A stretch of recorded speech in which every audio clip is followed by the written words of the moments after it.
Thank you, Professor Maganya. Welcome to Mekelle Foresight.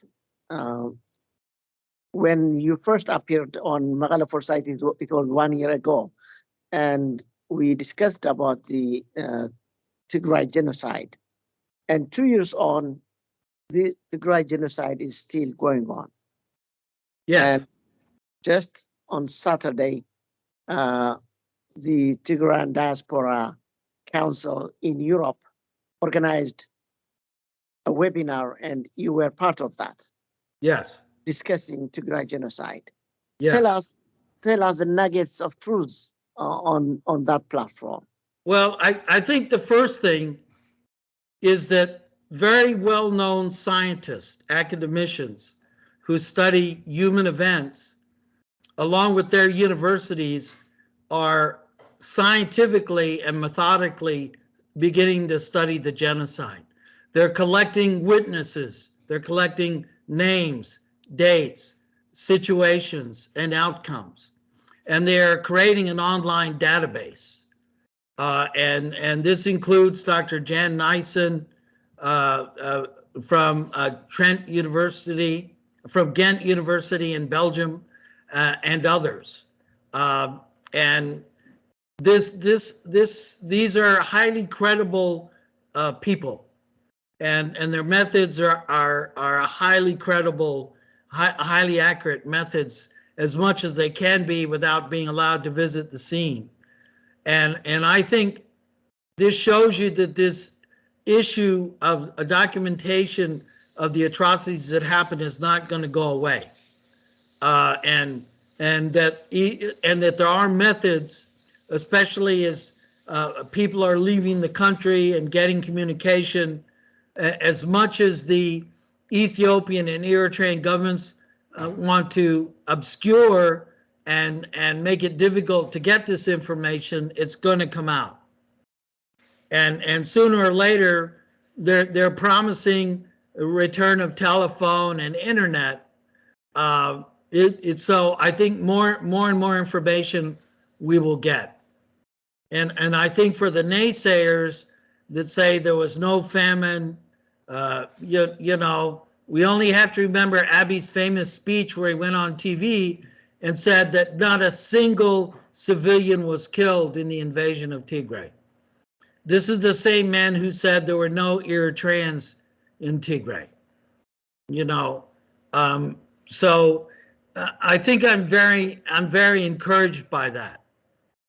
And ideally, the international community and especially the human rights investigation that's been ordered by the United Nations and not disapproved by the African Union. They also have an investigation going on, although they haven't said much in their summary statements on the website recently, that at least as far as I know, these are continuing at the African Union. We know it's continuing, and I think it's key for public pressure to continue on Abiy. And the only effective way, I think, at this point for the public pressure is that the World Bank and the IMF, according to a well-known German source on the issue, has said that they are not satisfied yet with the actions taken by Abiy Ahmed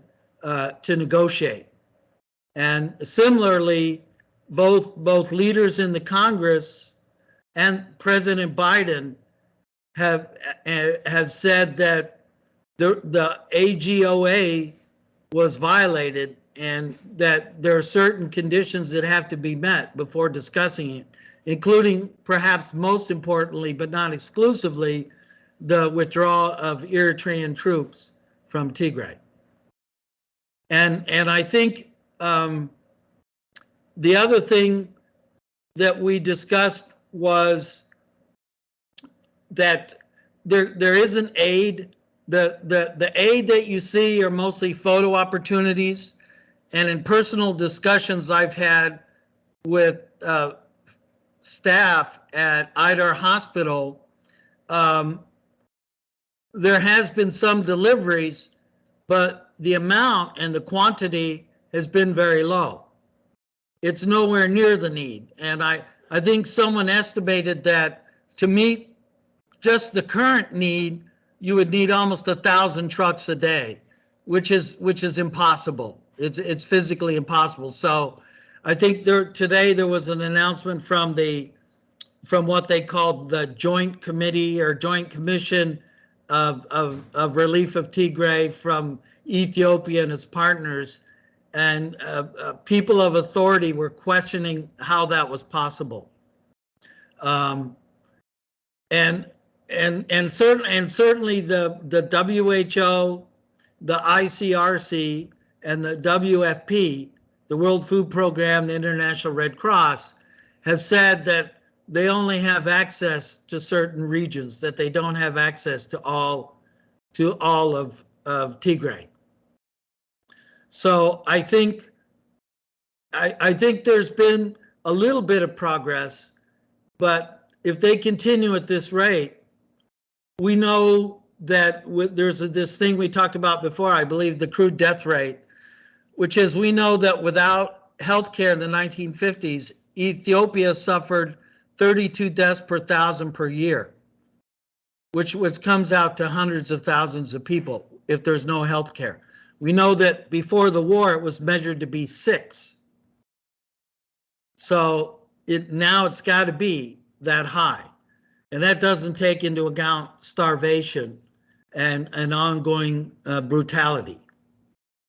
So we know that the aid has to increase dramatically, and the effort has to be great, and apparently the one issue is it doesn't seem, it seems even a report today that air trained defense forces were mocking ENDF in places where the EDF is in greater numbers than the ENDF, than the Ethiopian forces.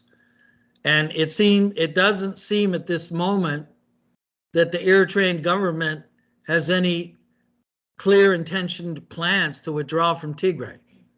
In fact, the foreign minister said a few days ago that foreign powers were not going to tell him where to be and what to do. I think I'm paraphrasing what he said. So I think, so I think this issue is not going away. I think information is going to continue to be gathered. And then with this announcement that happened just after the webinar finished about the killing of soldiers that were in detainees, just, there are still thousands of people, both soldiers and civilians, in detention in concentration camps. They have no access to medical care, no access to their families. They're not going through any sort of judicial process. And that's obviously still clear. And it's very disturbing, especially because there was a report from witnesses that the patients were sent out of a hospital with gunshot wounds and not treated and later died. And while they were in the hospital, at least some of the nurses and medical staff taunted the patients because they were prisoners. And even some of the villagers, according to reports published in the Washington Post, were encouraged to carry out brutality on the prisoners. And this is, this does not sound like a peace settlement. In the webinar, you also presented, you had a presentation about the role of institutions in the genocide, and you focused on the Ministry of Health. Yes. Would you shed more light on that? Well, I think first of all, it's pretty clear now that the Minister of Health, Lia Tadasi, and the department as a whole carried out fraud. And what do I mean by that? They joined together with a diaspora organization called Ethiopian Doctors Doctors for Ethiopia. And they specifically put in their internet announcement that they were going to help Tigray. And she herself is asked to help Tigray. no donations have gone to Tigray from the country of Ethiopia, with the one exception. Supposedly there was some insulin donated from the from the Ethiopian Diabetic Association. The only donations that go to Ethiopia Medical have been from the ICRC and the WHO. But for those to go through, they have to be inspected. And they are not, they allow some medical supplies. The first shipment where they showed all these trucks was only gloves and some IV tubing, not IV solution, not the needles.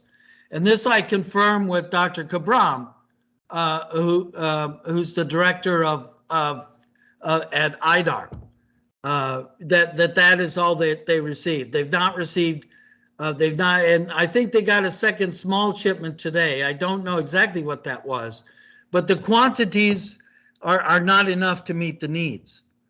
And the other thing is, then she has presented herself.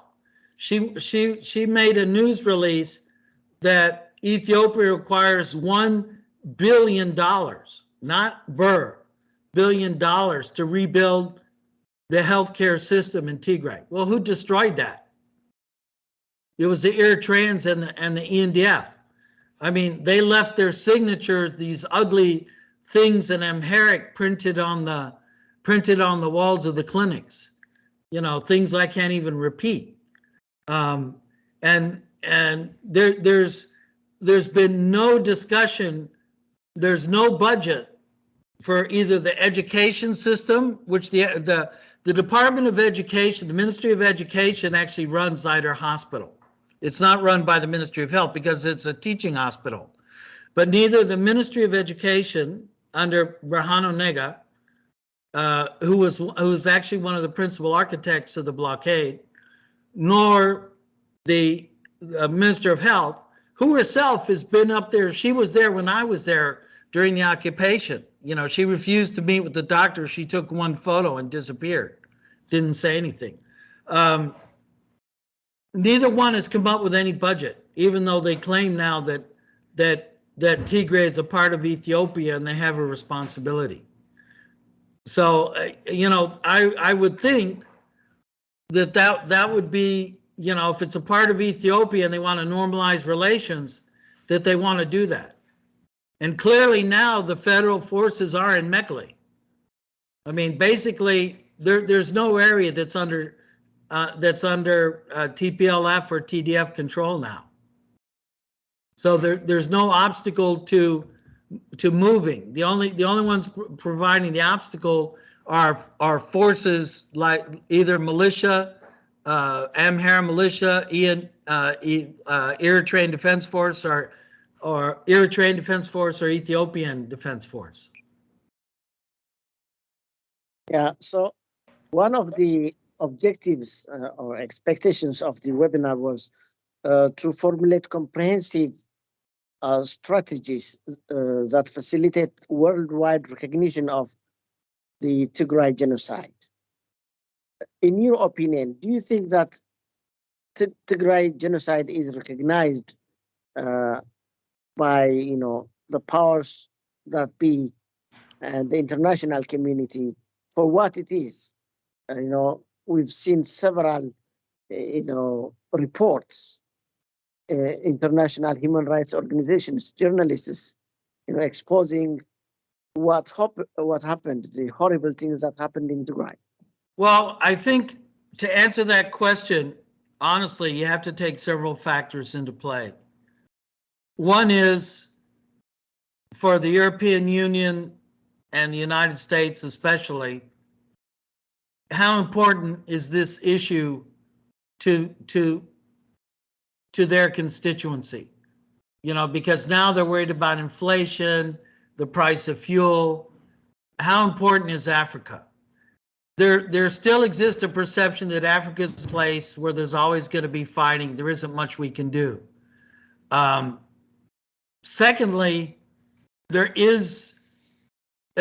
appears to be, from what I can see and what others have felt, that Mali Fee the Assistant Secretary for African Affairs, who appears to have a lot of influence in the United States State Department, still believes that there is some potential to turn Abiy Ahmed around. Whereas I think in certainly in Ireland, where you are, and the European Union, people like Joseph Borrelli, I think that they don't have that. And I think the United States is stuck between sort of what we call the carrot or the stick. And I think they still believe that they can convince Abiy to be more helpful in alleviating the suffering in Tigray by offering the carrot. But there's one problem, which Dr. Debretsion identified, and which everyone seems to identify but doesn't want to talk about, which is the role of Eritrea. Because I wonder if Eritrea just wants to stay there. That they just want to have a permanent presence there. Because if that happens, nothing's going to change. And you have the statement of the commander of Ethiopian forces saying that they can't do anything about Eritrea, which many people took to mean that they don't have any power. If Eritrea wants to stay there, they're going to stay there. So, I don't know. It doesn't seem to me that the United States or the European Union have the will at this moment to try to force anything else. I think my estimate is that they're hoping that this withholding of loan with loan negotiations and reduction in a payment, that can be used as a convincer for Abiy to be more forthcoming. But I don't know. I mean, it's sort of a test of wills, because I don't think, right now his situation's getting worse and worse, but he controls the military and the police force, and he's got a sort of enraged support group, so until he feels his house is burning, I don't know that he will change his mind. And finally, you have said earlier that this doesn't look like peace, given the continued atrocities and the role of Eritrea. What needs to be done, to make this, happen? I mean, to see through the agreement. Well, I think, the TDF is not fighting anybody right now. They have retreated, and they have indicated, that they'll cooperate. And I think what has to happen is the services have to be restored. Tigray has to get back to functioning, has to have schools, has to have electricity, has to have fuel. People have to go back to work. It's best for Ethiopia, not just Tigray, to have people going to work and being productive, to resume life as it was before. And one of the things I said in the webinar is it's wonderful that the diaspora are raising money, but they raise $50,000 here, $100,000 there. That is not near enough. It's going to take billions of dollars, not billions of birr, to rebuild the health system, to rebuild the factories, to rebuild the places of work, to rebuild people's homes, recreate a situation where people can go to work, send their children, go to school, go to the doctor. This is what peace looks like. Peace does not look like people having no place to live, fearing for their personal security, having no health care, having no future. Because as I said, what will happen is in medical school, I had a friend who family was from Serbia during the time that Yugoslavia. And he told me, he said, people always vote with their feet. And that's what's going to happen here. People, you can be the most dedicated young doctor, young engineer, young lawyer, young teacher. But if you don't have a job, if you don't have food, you don't have a house, what are you going to do? You will find a way to leave. And then these people will they'll try to come to Europe and the United States. And if you want to turn Tigray into Eritrea, more than 50% of the Eritrean population is left. As I said, Eritrea now, as I wrote, is a country of conscripts and thugs. They have no major universities, no major hospitals. And that's my biggest fear. So peace looks like returning to normal life. It's the best thing for Tigray. It's the best thing for Ethiopia. It's the best thing for the Horn of Africa. It's the best thing for the world. And that should be something that Tigray and Ethiopia and the world should work together for. Thank you, Professor Tony Magana, for these very important reflections. Dear viewers, we have come to the end of the interview. Thank you for watching.